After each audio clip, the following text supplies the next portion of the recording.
Hey YouTube, it's Cody and Christian. We're back for this week's Whiteboard Wednesday, and we've got 5 more questions for you today. We're going to be starting off with Chris Alf. Cody, I'm going to direct this one to you. They asked, have you done the Cardone courses, and do you feel you got a return on your investment? Oh my goodness. Well, there are a lot of those. I've done a couple. I tried Cardone University, went through that a handful of times, and I got a lot of value out of it, but it depends what you're looking for. If you're just trying to be a real estate investor, Cardone U is not your platform.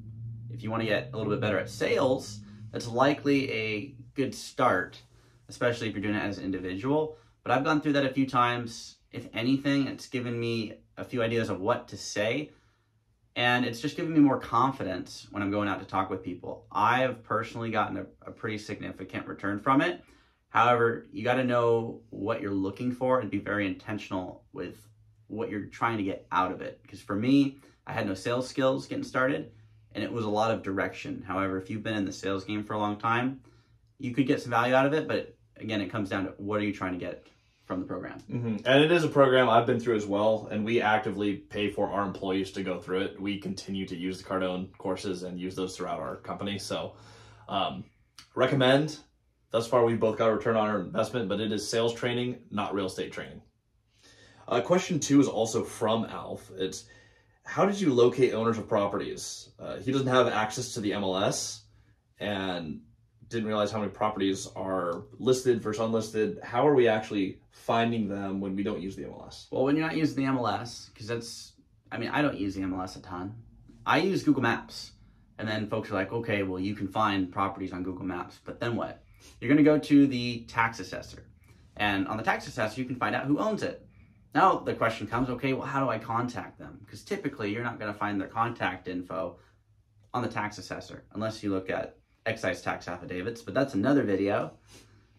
You got to Google who they are, and you got to figure out, okay, where are they based? And you plug in the info, and you can typically find a contact number. And with that contact number, I am not going to call them to try and buy a property. I'm going to call them to, number one, learn how they got into the game. I do not call people to buy their property. I call them to learn how they got where they're at, because typically, and by typically I mean always, these people have more real estate than I do. And so I can go learn from them, get the skill, but it starts with Google Maps, which then leads into the tax assessor, which then leads into a Google search, who they are, give them a call, book a lunch, get coffee, and learn how they did it, and then go replicate that on other properties. Sometimes their own, but usually other properties. And it's something not everyone does. We don't have any software that we are using with this. It is all free Google. We're just going through the existing software. We're not buying lists. There's no skip tracing. We are just running through everything as it appears. And then we've got another question, and this one's for Christian from Silver Pib. I've been watching your guys' videos for the last few days.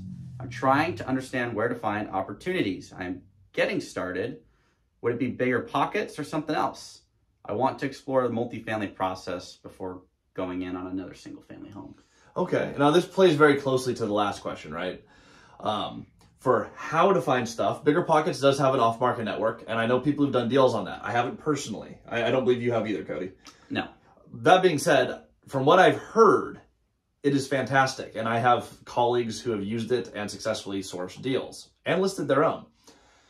That said, Google Maps has been what's most effective for us. What we always want to stress is that relationships are what's going to get you there. So if you find a relationship on Bigger Pockets, you want to talk to them about how they got to where they are, not their specific deal. I wouldn't source the deal there. I would source relationships on a platform like Bigger Pockets. Deals are going to always be different. I mean, you can find something that's similar, but the structure is usually going to be a little bit different. However, you can go learn skills from people that have bought stuff.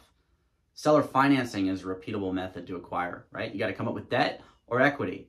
Owner contracts is a great way to get debt, and there's some creative ways to get equity, but you're not going to learn that from just buying a deal. You're going to learn that from meeting with people. And that goes back to our last point of Google Maps. Every single off-market property out there just so happens to be on Google Maps. And I mentioned that to someone on Facebook, and they didn't believe me, and then I explained, it's like, oh, that's pretty simple.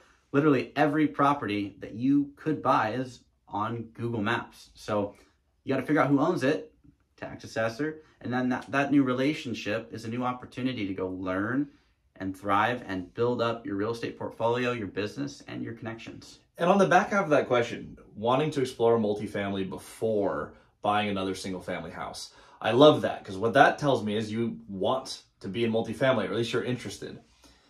Take steps towards what you want to be doing.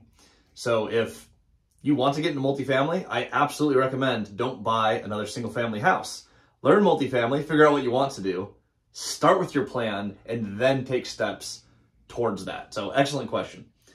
Cody, we got a question from Isaac Fernandez. He said, hey, great video. I have a question. How do you guys manage to get owner financing these days? We've answered this before, but he has a part of this question I love. I've been trying for the past few months to tap into the market through seller owner financing, but almost everyone doesn't want to do it the way you do it.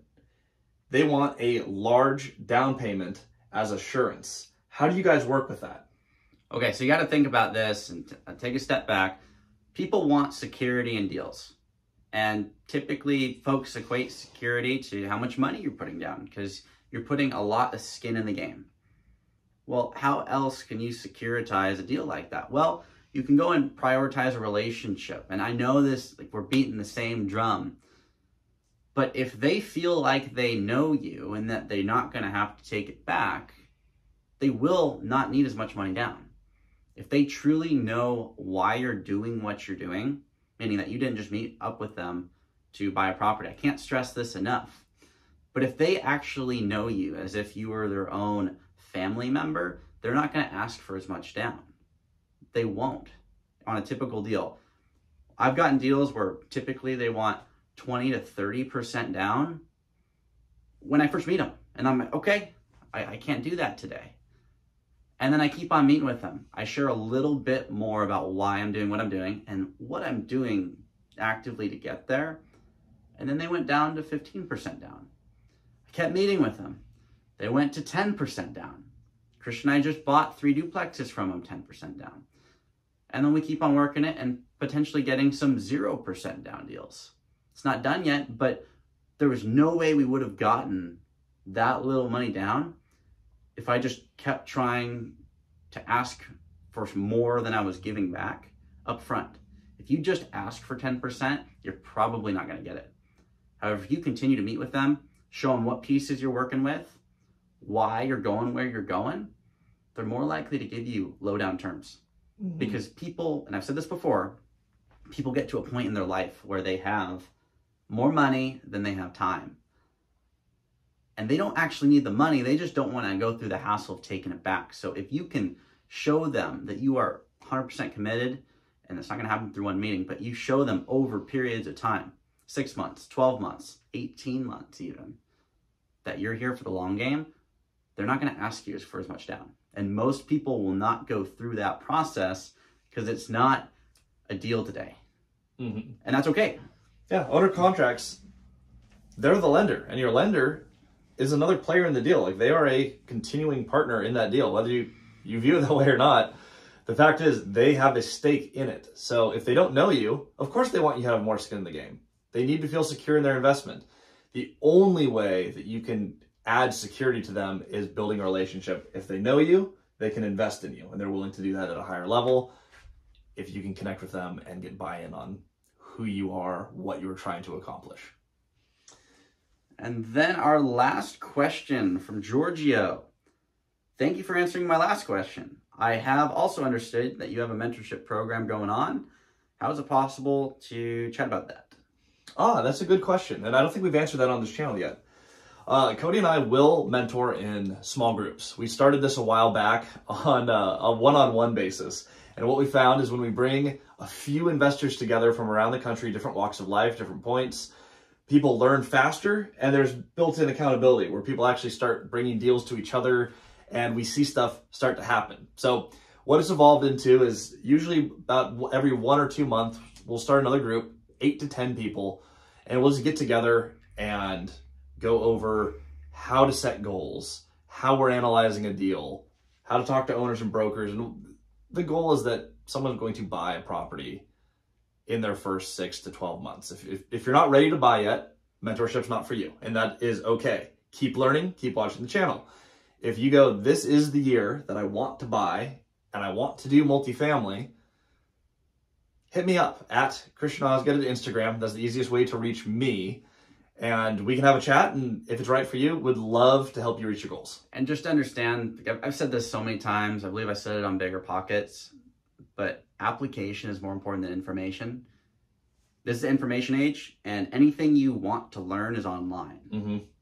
I realized that when I started the consulting company with Christian, and so I share this with people. You can get as much information as you want online. At the end of the day, it comes to how do you actually go apply this so that you can scale up what you're doing, and more so what you're doing, go accomplish the goals that you are setting out to accomplish. So that is what we focus on, but shoot Christian a message. And if you guys have more questions, drop them down below, because we're doing this every single Wednesday.